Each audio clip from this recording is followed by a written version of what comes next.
महाभारत की महान गाथा जिसमें शकुनी और दुर्योधन को खलनायक के रूप में माना जाता है, लेकिन श्री कृष्ण ने अर्जुन को एक ऐसा दृष्टिकोण बताया था जिसके मुताबिक शकुनी और दुर्योधन तो केवल मोहरे थे।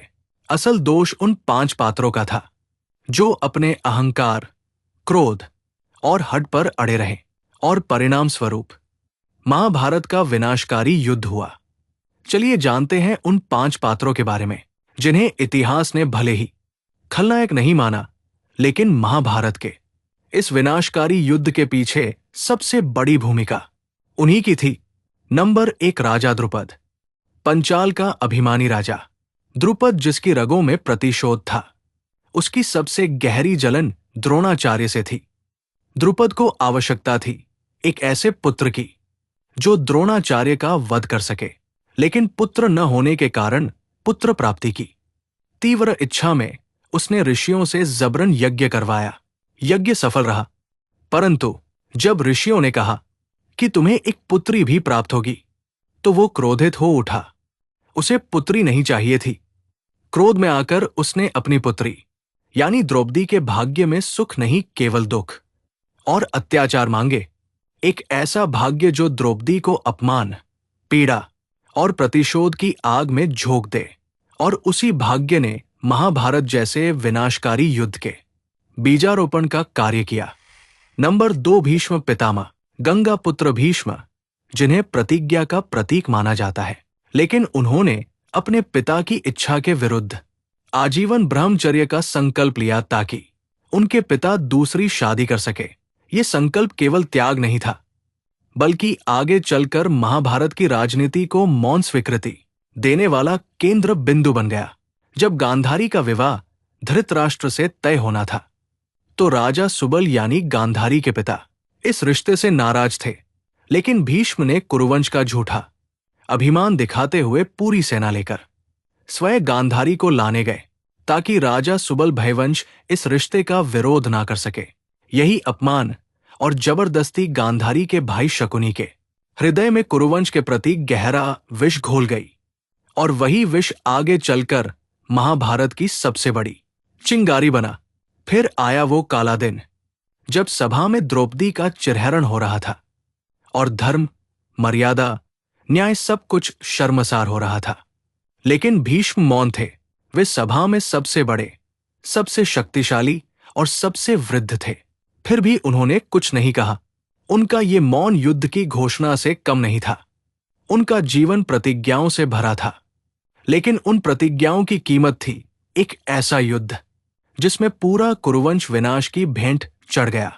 नंबर 3, युधिष्ठिर। धर्मराज कहे जाने वाले युधिष्ठिर, लेकिन जब बात आए अपने अहम और जुए की लत की, तो वही धर्म कहीं खो गया। हस्तिनापुर की सभा में बैठा युधिष्ठिर जुए की बाजी खेलने लगा और एक एक करके सब कुछ हारता गया। पहले अपना धन, फिर अपना राज्य, फिर अपने भाई और अंत में अपनी पत्नी द्रौपदी तक को दांव पर लगा दिया। जिसने जीवन भर धर्म की बातें की, उसी ने धर्म की सीमाएं लांघ दी, सिर्फ इसलिए कि वो स्वयं को धर्म का रक्षक समझने के घमंड में था। द्रौपदी का वस्त्रहरण हुआ, लेकिन युधिष्ठिर मौन रहा, क्योंकि उसके लिए दाव का नियम धर्म से भी बड़ा हो गया था। उसका यही अंधा धर्म अहंकार महाभारत युद्ध का कारण बना। नंबर 4, दानवीर कर्ण। एक महान धनुर्धर, एक दानी वीर, लेकिन साथ ही एक ऐसा पात्र जिसने अपने स्वाभिमान को अहंकार में बदल लिया।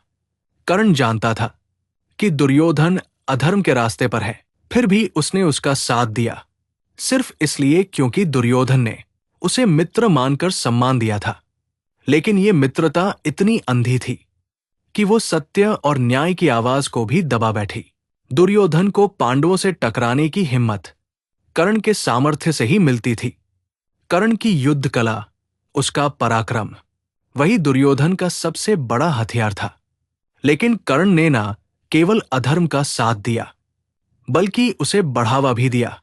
सभा में जब द्रौपदी को अपमानित किया जा रहा था, तब कर्ण ने उसे वेश्या कहकर अपमान की सारी सीमाएं पार कर दी।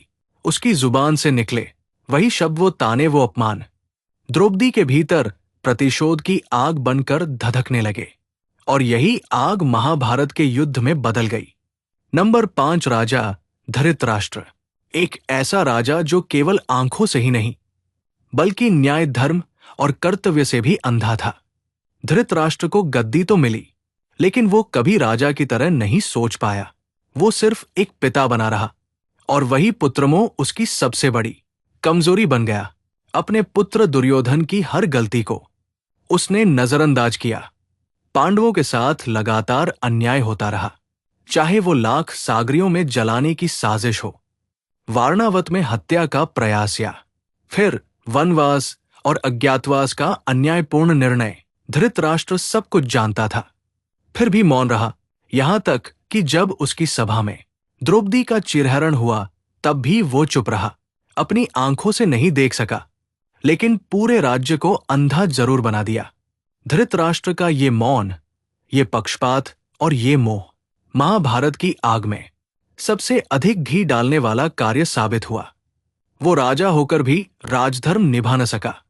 परिणाम स्वरूप महाभारत युद्ध हुआ।